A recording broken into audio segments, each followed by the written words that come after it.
have intimate scenes, and this is our first time because you did Loving Miss Bridget, which is, sabi nga nung may mga kinauukulan, ay this is somehow a sequel to Loving Miss Bridget. Yes, Loving Miss Bridget. So, dito, meron kayong kissing scenes, may mga intimate scenes kayo.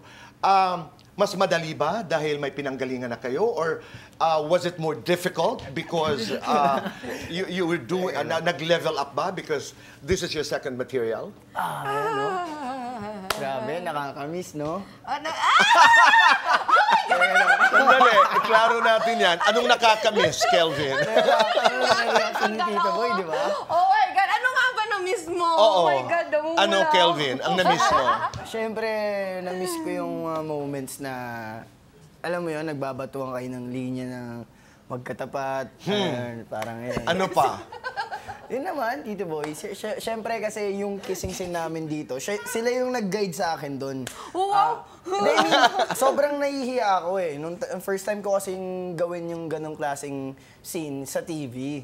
So nanginginig ako, di ko alam kung paano i-approach. Parang nahihiya pa akong aminin. Kaya direct ko palang sinasabi, hindi pa ako umaamin sa kanya na hindi ko alam kung paano yung gagawin ko. Did you talk to Beauty? Beauty, did you talk to Kelvin? Before you do kissing scenes and intimate scenes, napapag-usapan niyo? Parang sinausap ko muna si Direk, patulong naman po ako. Di ko Saan ka nagpatulong? Sabi niya, huwag ka mahiya. Sa kissing scene. nung Loving Miss Bridget pa naman. Ito, tanong ng layman. How do you prepare for a kissing scene? Nagtutoothbrush ba kayo? Siyempre, Tito Boy. Ganon ang preparasyon? Oo, Tito Boy, dapat respect. Mouthwash. Ano talaga? That's respect for ako the talaga, co-actor. pag may kissing scene, sa harap ng kakissing scene ko, binubuksan ko yung toiletry bag ko. Yes. Nagaganon ako na toothbrush. Kissing scene tayo later, diba? Bakit? That's your way of delivering the message na Yeah, nire-respeto kito, I prepare for this. Because I don't want to smell bad and I don't want to kiss someone na baho yung breath. Machichismis ka nun at forever kitang maaalala na mabaho yung breath mo. Grabe. Right. Oh. Ay, lumagpas. In an interview, you were quoted to have said na madali naman ang kissing scene dahil gwapo si Kelvin. Oo naman, Tito Boy. Magpapapla-plastic pa ba ako? Mahirap talaga makipaghalik pag, Yeah. may ganun ka.